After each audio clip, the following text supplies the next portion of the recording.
Okay. I am now live with microphone enacted. So I apologize for any of you that maybe were in the previous stream. Couldn't let this last one go smoothly.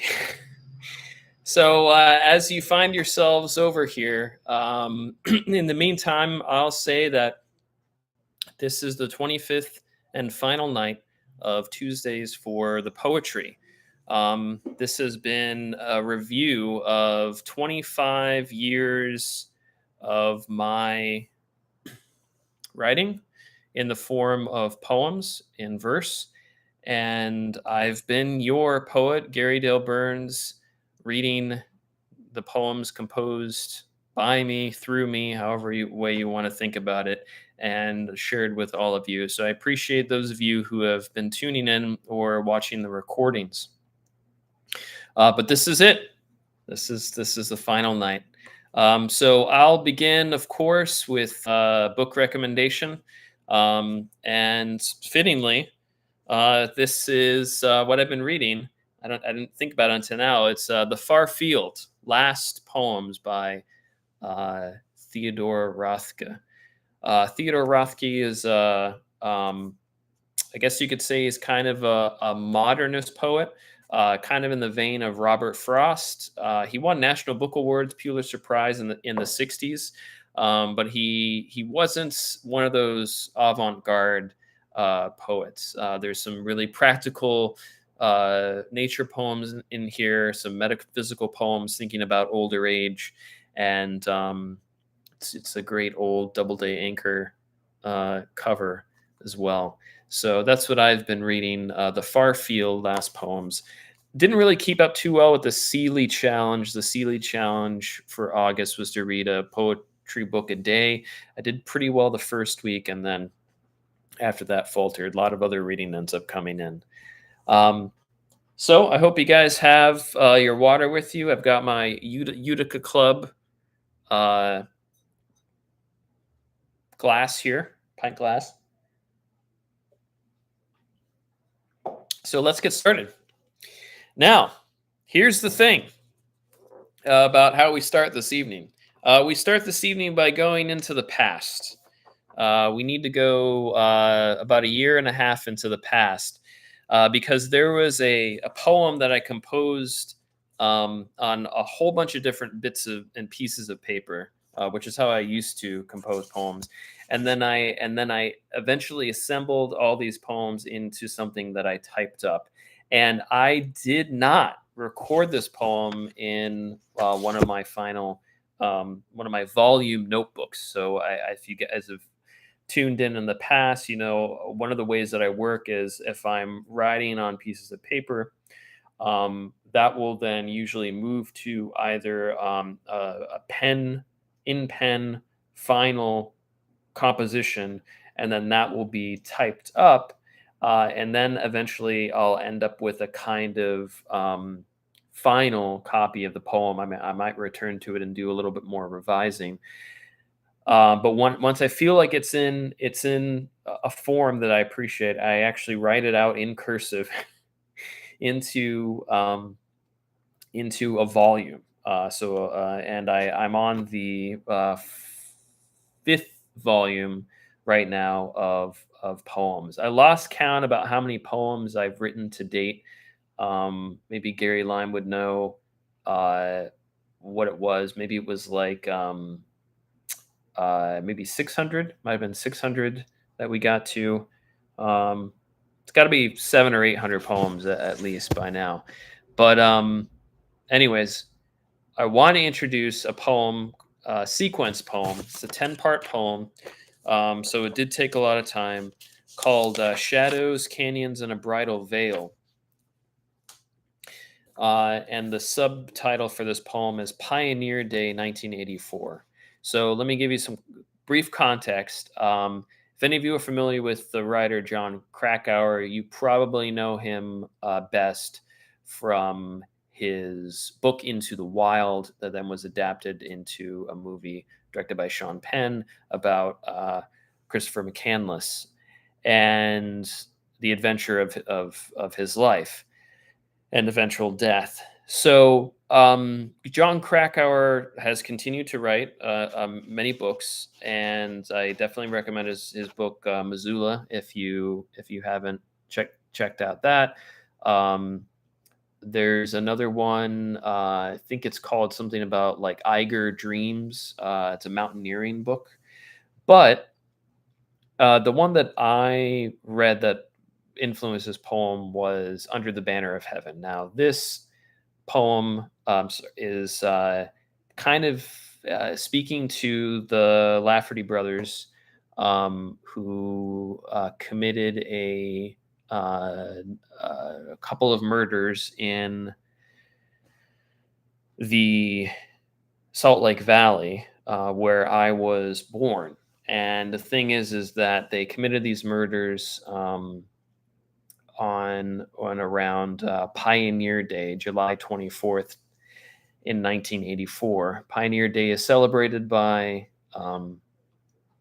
Mormons in Utah, and it's commemorating the day in which Brigham Young, who is the second um, prophet, seer, and revelator of the Church of Jesus Christ of Latter-day Saints, brought said saints, members of that church, into the Salt Lake Valley, and he said and proclaimed, "This is the place. This is the place where they would build their kingdom."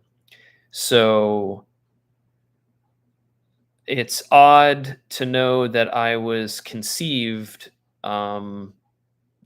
that summer in 1984 when these lives were being taken by what we would consider to be fundamentalist Mormons. And so there's a presence of the Laffertys in these poems. Also, the fact that I moved around a lot, lived at a time in Utah, lived also um, in Western New York.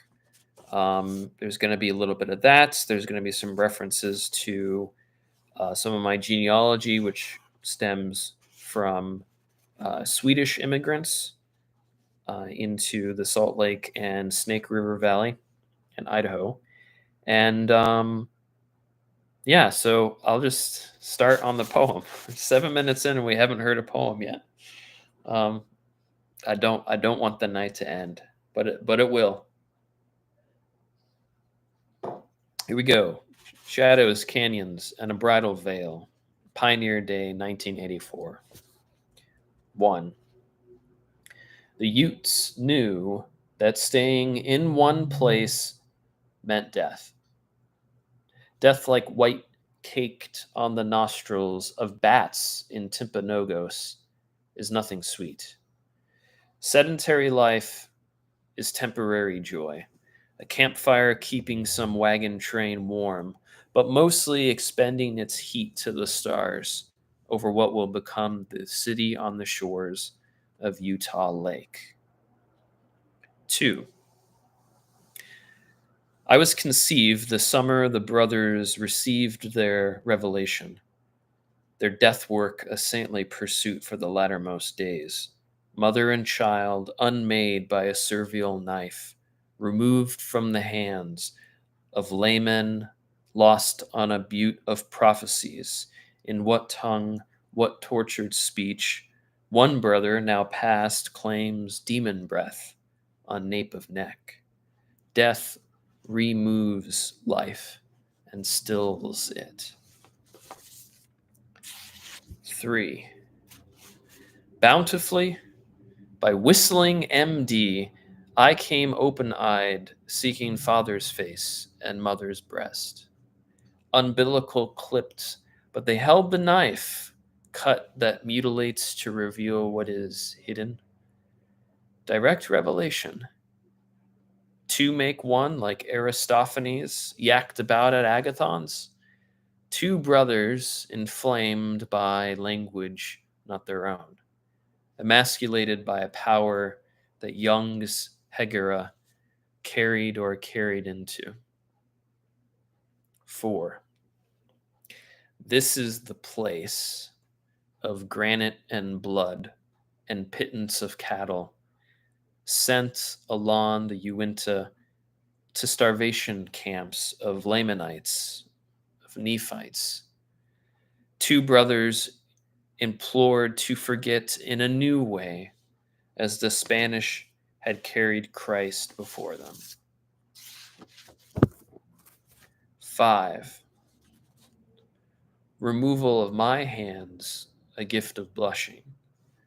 She tall and Tonawondan, but like me, Mormon, showing us how we ought to move, to step, to dance, squeaks and clacks, sweat, and standing apart, I move away, never settle. CC, home on the range. 6.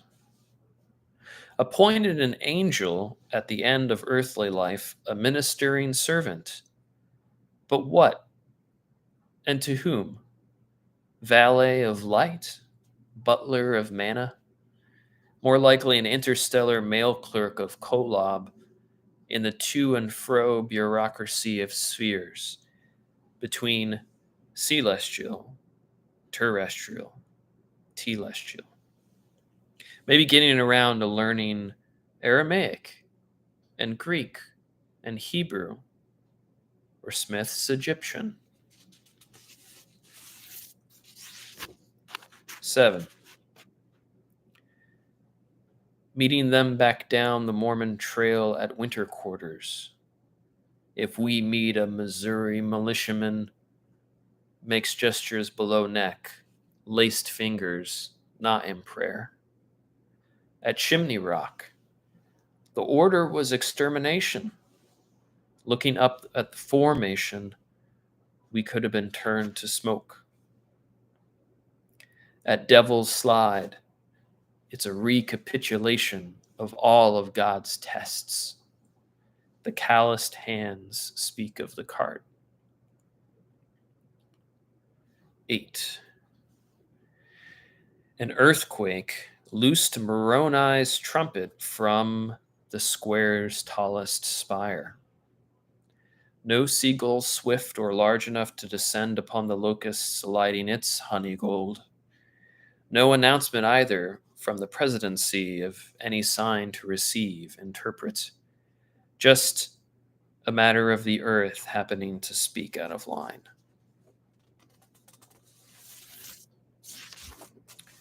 Okay, now we got 9. The bloodline of my brother and I is of the early 8,000 to emigrate from Sweden and immigrate to the kingdom, where a temple was to be built, like and unlike Ubbo's hall.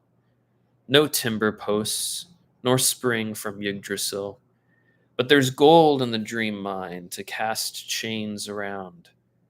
A cognate encircled by mountains, by mounds like beehives, full of mother's milk, and a valley of granite,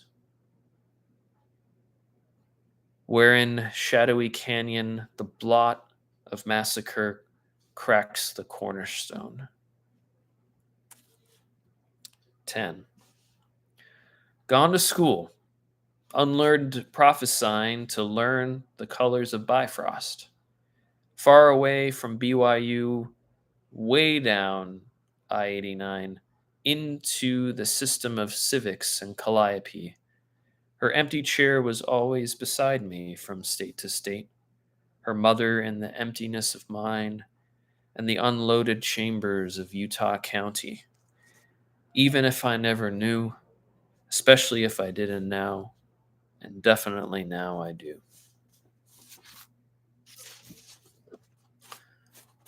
So, I got to get up a sec because I think with that poem, I've revealed the image that I showed long ago.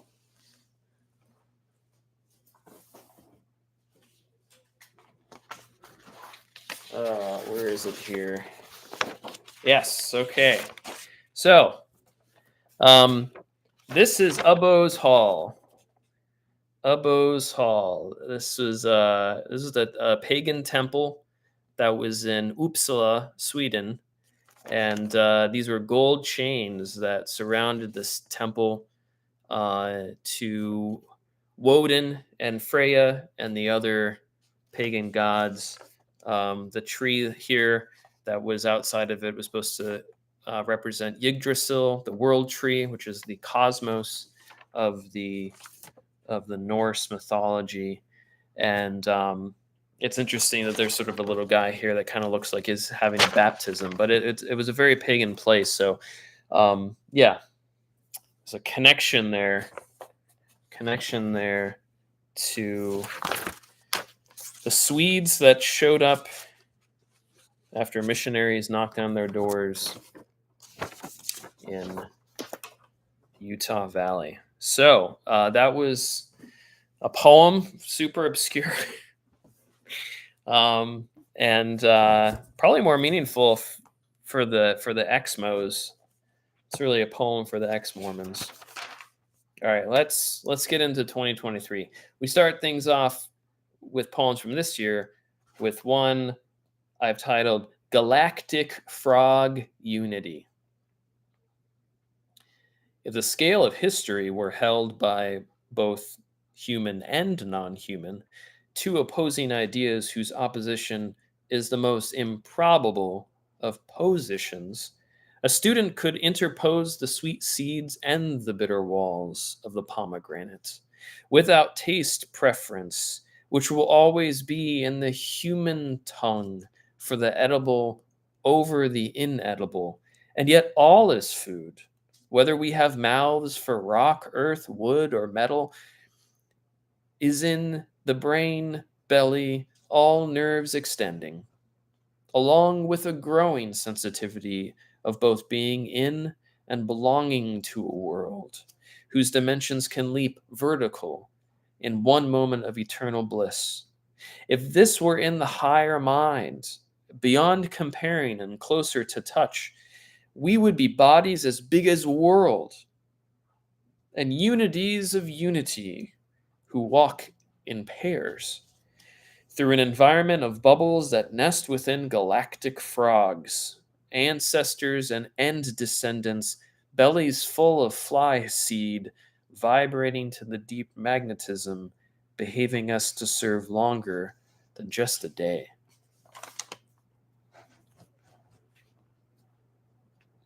It might be the most hippie poem I've written in a while. But there it is. Let's follow it up with something, a little more serious. This one's called The Physicist and the Truffle Hunter. Carlo, let me know, the physicist, not the truffle hunter. Time's only proof is the piss stain of heat loss, the leathery steam snapping curls over the lip of your coffee cup through a November dawn, chittering with birds. Their heat will only rise when the new sky volleys enough of the shameless branches with arrows of light. But Carlo, the truffle hunter, takes his hounds with their trained snouts much, much earlier than birds, when the earliest day is still night. Avoiding his wife's castigation with her elbows turned out the window, screaming his name down the valley slopes where the lime in the soil was not dug for Roman concrete, but fed the costly, earthen, fungal diamonds sniffed out. Either of these Carlos fold over the centuries like Italian playing cards with clever daggers that shine between two elderly patriarchs who do not and never shall eat much of what they discover. Rather, as they are eaten by time, the Carlos smoke over coffee, phasing in and out of the ether.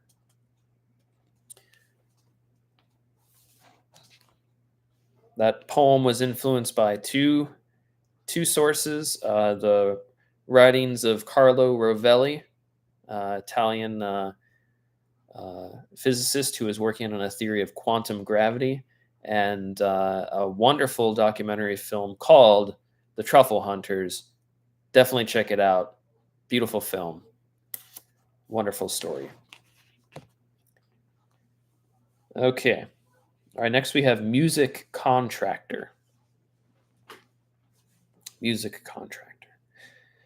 Music made as if you were unmuting what you didn't know was playing, was coursing through you in your deep ambivalence motel. Music so unlike talking, the opposite of brute communication. Hold me, for hand me over to the authorities that would pour concrete into imagination's ear, bungling the job. Music beams, ray or rafters, overhead shelter, lantern romancing you like a beggar, courting like a cat in heat. Rilke's music, as it was given you when you didn't even know it was his song on the angelic radio.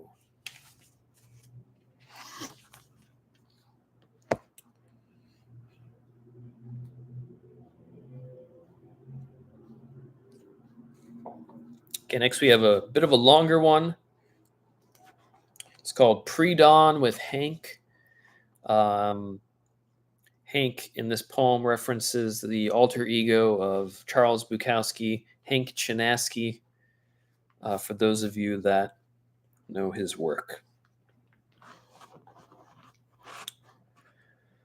Woke up too early from the melatonin dreams, each one more twisted than the one before. Especially the one where I was back in one of the apartment complexes with my dead father stalking with his load around the hallways and storming into my room while I'm trying to sleep on a rigid futon, looking for something he lost, a Credence or Steely Dan album. But when music actually pumps out, it's NWA, Public Enemy, which he never listened to. When I woke up out of the dream, a piece of winter clothing was hanging from the corner of our closet door, looking like the very shadow spirit of my father, angry at me for not yet interring or spreading his ashes. What was worse, in the other dream, was this brown horse from the previous night that had become a gray nag, then shifting into an even smaller ashen ewe with a sickly lamb near off, dripping greenish milk from its teat bag and unable to even gum the apple I had intentionally packed into my subconscious for the horse, fallen over on its side, wailing. This was just outside a small riverside bungalow where somebody lived next to the most terrible and magnificent willow tree, with its hair like ends of branches just tickling the surface of a placid flood river. So I can't go back to the melatonin dreams. I take a sip of stale bedside water and feel colder than ever. I put on a few layers and get up and pull out instinctively the large volume of Bukowski in the dark over my partner's sleeping head by memory, feel, and heft, and light a candle at my desk before the sun sends its pale blue cross-eyed scouts across the vault, but not before truck after delivery truck after garbage and slash or recycling truck after early commuter stops a while to idle in mute agony outside of the grocery and news we all call the bodega. With this, chill gusts, incoming dawn, crows cawing, cheap drinks and fatty snacks delivered while Main Street is whipped by this always slightly crippled village life, I'm up with my prepper candle and 500 pages of Hank, quietly laughing off the melatonin dreams with a poetry that reassures one that even if you're no longer sick, you'll never be that healthy, belonging to this fatherless and unsatisfied race.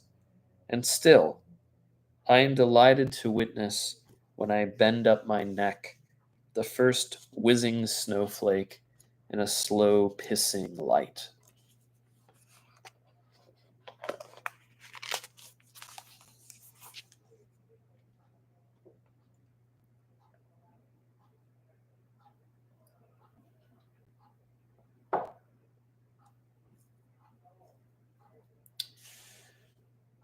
Next one I shared with my mom and my sister already, and now I get to share it with you. Losing a parent is a complicated thing. You go through a lot of stages of grief, you know. So, one stage in particular helped influence this poem called To My Dad in Hell. How's the weather down there? But you were born in SoCal, raised in Texas. For you, it must seem tepid. Know you better than this to be asking after weather. Is it all ink black? Wouldn't outer darkness be an actual peace for you? A sense deprivation tank of infinite volume? However, as an oft repeated convert, when your heart stopped, the last confirmation had you a Catholic. So, can I be assured that the Dantean visions rendered by Botticelli's art is what are boiling your eyes? And which level then is your torment? Lusty, you were, and gluttonous, spendthrift, and an alternating wrathful dude to a slothful boy child, but heretic? Against which faith would place you in a fiery tomb like the solace of a crematory oven?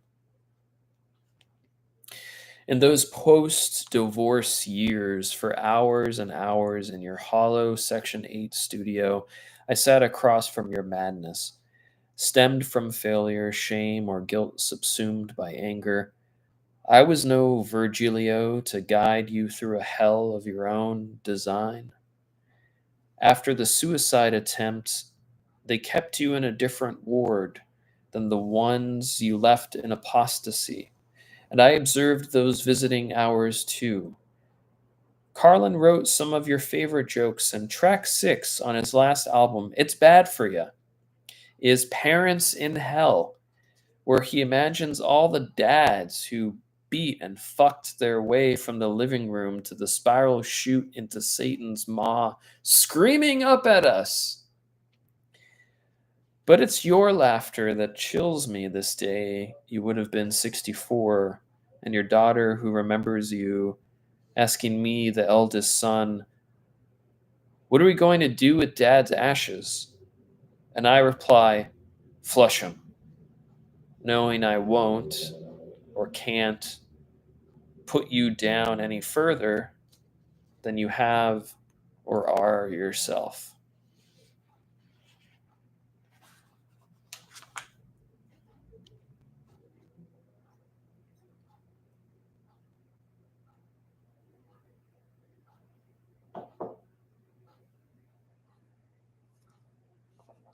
There we go.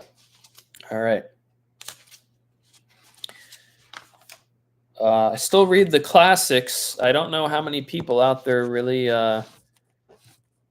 read the classics and enjoy the classics, but gosh, I sure do enjoy those classics. And I'm talking about those, you know, those old ones, those, those Sumerian, Greek, Roman, uh, you know, they're just, it's great stuff. Um, the ancients. So this is an ancient poem. Um, yes, the Iliad, the Odyssey. Um, this poem is a little bit of a nod to an old miner god, uh, Priapos, and Priapos was uh, a protector of gardens and fertility, and he was depicted as this short guy with just a huge heart on.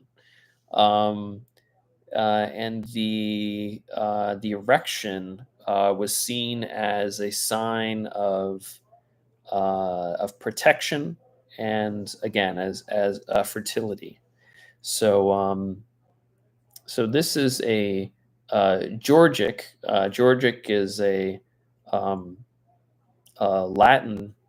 based poem. Uh, is right exactly, yes. And I will sing Priapos. And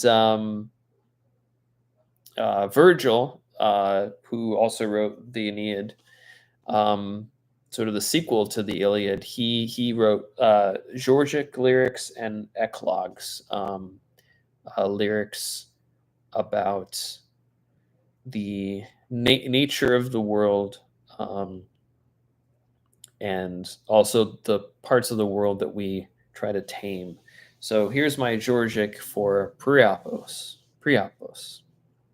I wake up with a healthy penis, glowing with dream and grown from this body.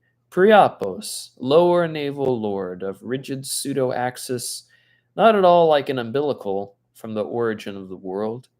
Medically supernumerary for urination in the morning, truculent and double function, it fusses in a spray. Lower naval lord pronounces clear and sanitized. A stiff symbol, not of war, but protection. Not of city walls or maidenhead, but vegetable gardens, carrot, cucumber, eggplant, as well as non phallic produce. His stone prick chipped off when plunderers came through. Missile defense is kept siloed, like a boy with a pet pickle in a pickle jar. A tale mother spun me for the wool of sleep, without knowing what she canned.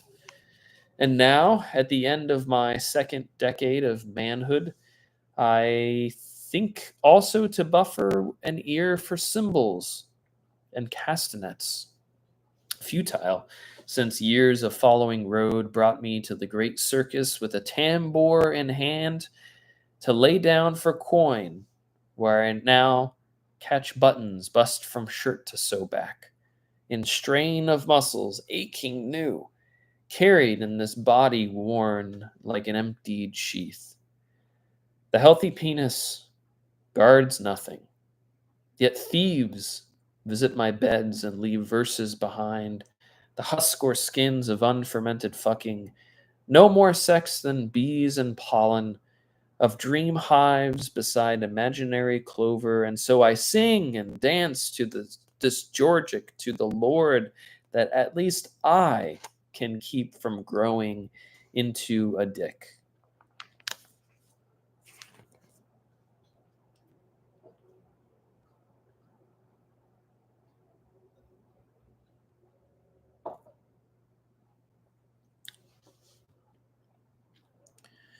All right, next we have The Happy Search.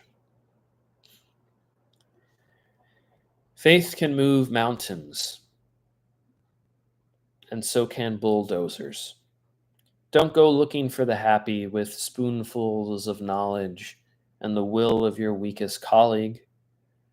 Neither build on top of the flattened rebel a marbled doorway to forever. What asks in us for belief is the same dog loyal to the meat of the heart. After 2 years of therapy, the ravaging of human rights and planetary habitation continues its prolonged drowning. I pay to be asked from the shore why I'm not out with search and rescue, that's seeking first the happy.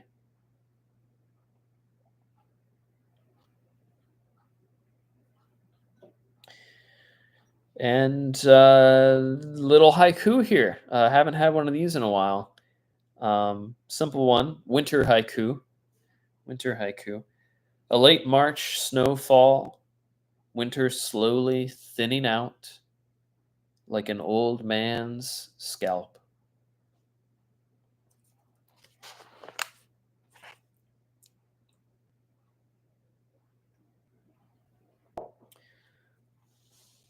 Right, next we have sleep paralysis in waking state, which I think is what's happening to most people today. We are sleepwalking,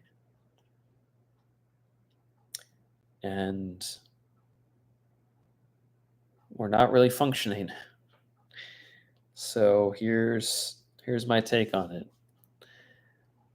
None will to become prisoners of belief. Clearance is given by what pain creates. To build walls, safekeeping, stone designs just above eye level, a fold enshrines circle or square bound shaped reality. Key for keyhole, no locksmith can be called. Risk averse, gate hinges outward safely, or what is named safety by self interest. Unmasked, inner wolf devours inner sheep. Beliefs, the conscience carries off to sleep.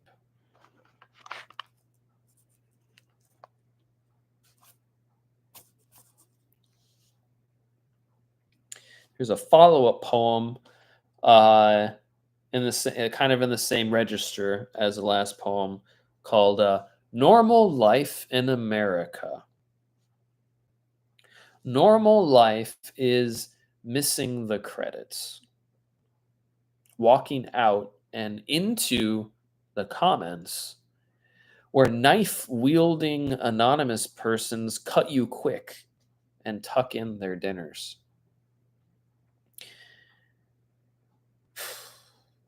Using dental mirrors around the corners to confirm it's all bad news and agency canceling or eating each other out. Life forms an oxymoron with America. Ye falcon is diving, piercing the gyre, to pluck at and swallow his falconer's eyeballs, as infidels like me go subterranean, easing up on the alien observations.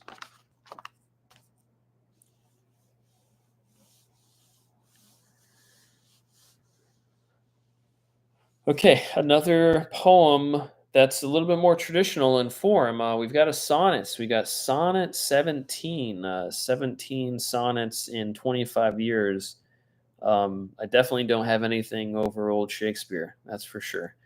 Um, so this is one I started composing on my birthday this year. And make sure to count out the iambic pentameter. My ear has followed the rhythm of grief, like rains in the gutters along my street, or hooves in a joust, echoing belief in tolerances of tripping conceit.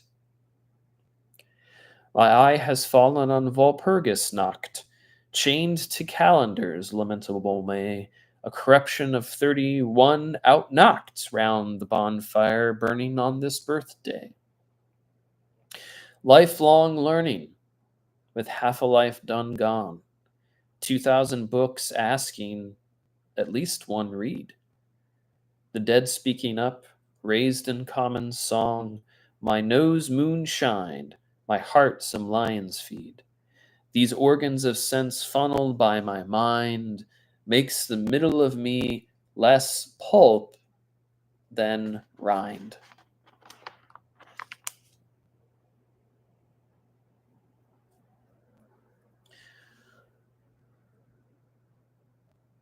Greg, which translation of the Iliad are you reading? Just out of curiosity. Got Greg Joya uh, with us tonight. Yes, Gary Lime. Iambic pentameter. Hard to write in, but enjoyable. It's good to have boundaries. You need to have healthy boundaries. Iambic pentameter could be one of them. Um, in the meantime, we've got estate souls, estate souls, not dead souls, but it definitely is a bit of a nod to Gogol. Um, Flea market must, likened to estate sale scent, where abundant serial mysteries of latter years, 2 bits apiece, stack well above collegiate hardcovers of fireside poets, one Washington quarter, and portraits in oil of models long ago soft. Line the baseboards of some lost son or daughter's bedroom and the departed's open house. This is ghostly voyeurism. We sleek through the sludge of simulacra. The real life in this house was and will always be, but conscience no longer tortures. It tickles the nose like cola champagne on ice. And if for a few dollars more, the spike of fermented wine with a wedge of lemon. Release memory from tongue. We buy the meat of these shells from family collecting or a company dealing in stories, mysteries of latter years. Coin wish thrown in well of common grief.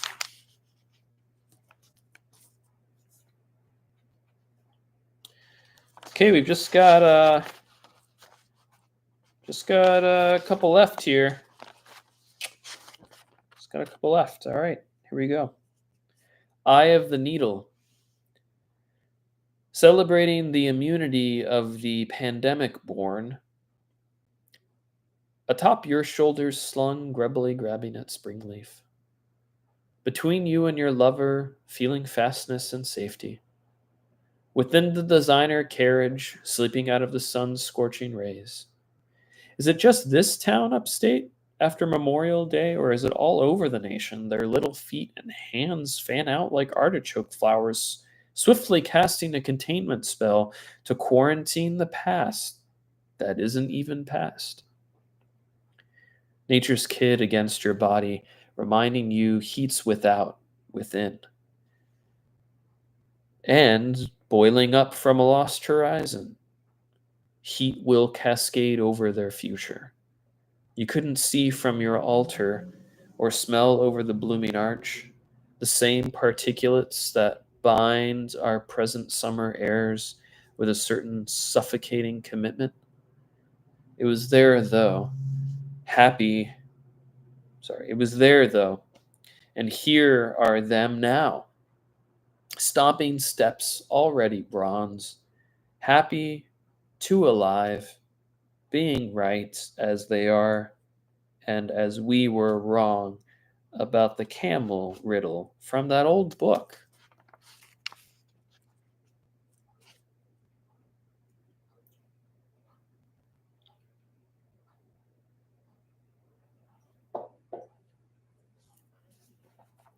This next one's called Language in a Tiny Country. I actually started it last year. I recorded it. I've only done this a few times where I just hit record on my phone and then I see what comes out.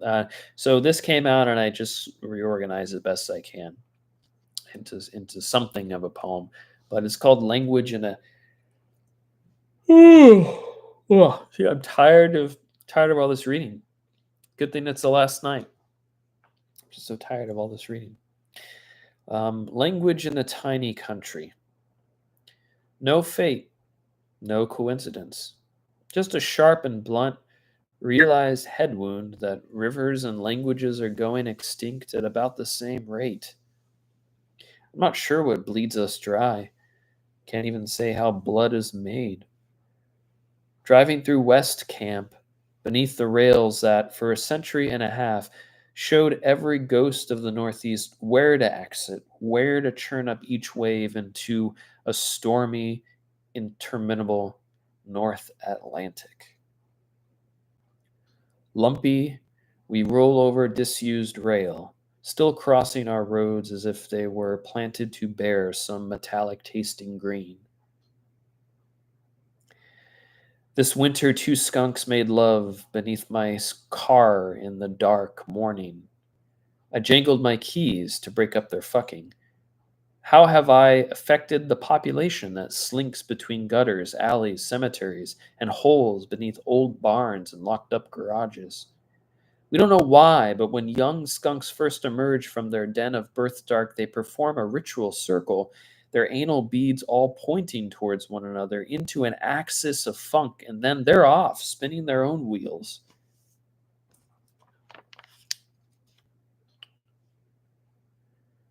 That lust is slamming against the ice like a sledgehammer.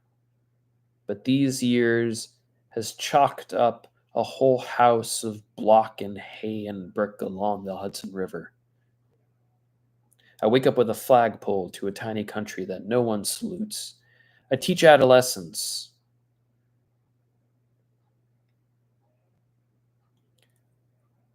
Nothing at all like the patience of waiting for true exploration of the underside of feelings you hoped for in vulnerable displays, scared neither yourself nor them out from under a vehicle of intimacy.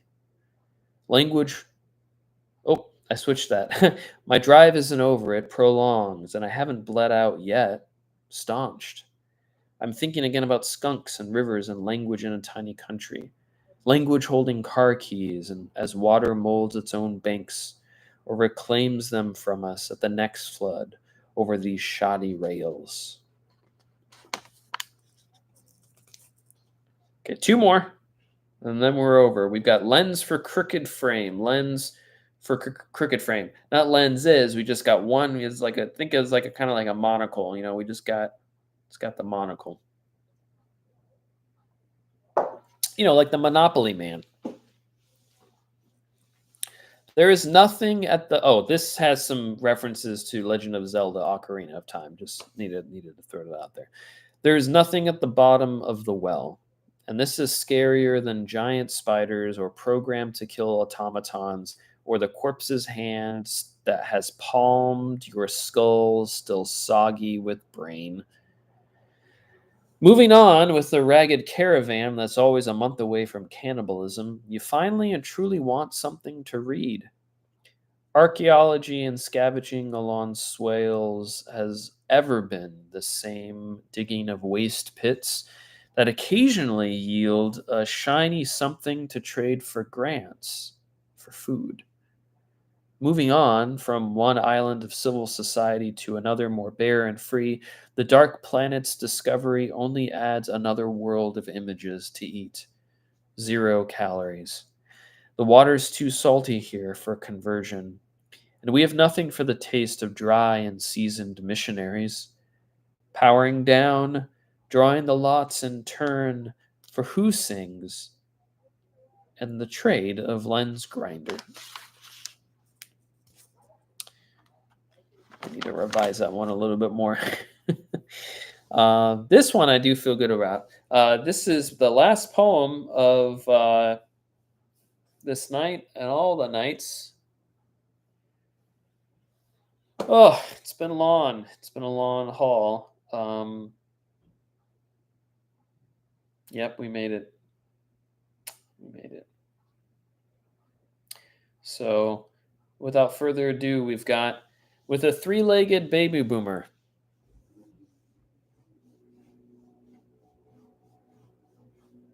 I know of limitations. Oh yeah, I just wanted to preface this. This is spoken from the perspective of a baby boomer. Just wanted to make sure that's known. I know of limitations, aching in the stretches of calf muscle, at the distance where sad eyes lose pity and the brittle hopes crumble. Still, I can twirl my intellect like a billy club made from pinball legs with cold vigilance along the book cliffs, eager to cap the brutalizers of art. Now I'm all red with schnapps. And have you ever heard this before? A story from the high school career when Cancer Alley was just home. Then I caught the big fish. Everything was timeless, easy, and fun. We knew how to have the anythings our guts wanted. Novels were smut, and smut was what you came to for feelings that you couldn't understand in others, so they became objects. I mean art. Let me show you suffering painter. Here's indigenous genocide, tragic. Curious memories of gritty New York, and the redacted portrait of the offender. I absolve. I absolve myself of all these poems. Um, there we go. Now I have to pitch something to you guys. If you'd like to hear more from me regularly, if you've been enjoying seeing weekly little um, offerings from this guy, I have a Substack. I've got a Substack that is called Tuesdays for the Poetry. So this has ended as a nightly reading, and it will be reborn on September 5th. That will be the first posting, the first newsletter from my Substack, Tuesdays for the Poetry. I will be writing on poetry. I will be sharing poems occasionally, but also I'll just be writing about things that interest me, about television, film, books, culture, philosophy, physics, uh, all kinds of stuff. Um, the age of late stage capitalism, um, the need for socialism, all kinds of things. So,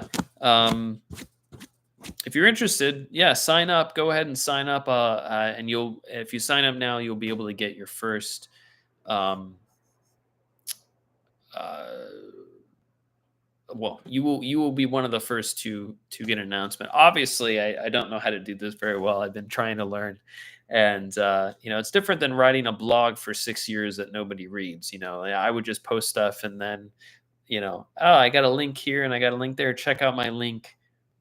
Not many readers on that one, but hey, if you're in the chat here, and you've got a Substack and you want to gab about it, I know we've got Greg Joya here.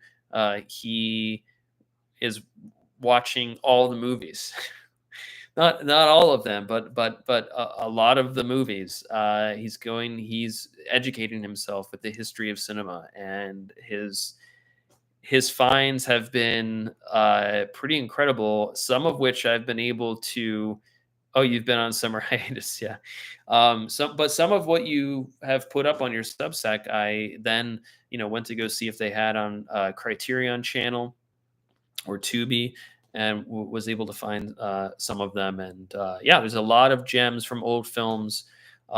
Personal favorite of mine that I just watched recently that's kind of influencing a work of fiction I'm trying to start, was Rudolph Valentino's last performance on the screen in The Son of the Sheik.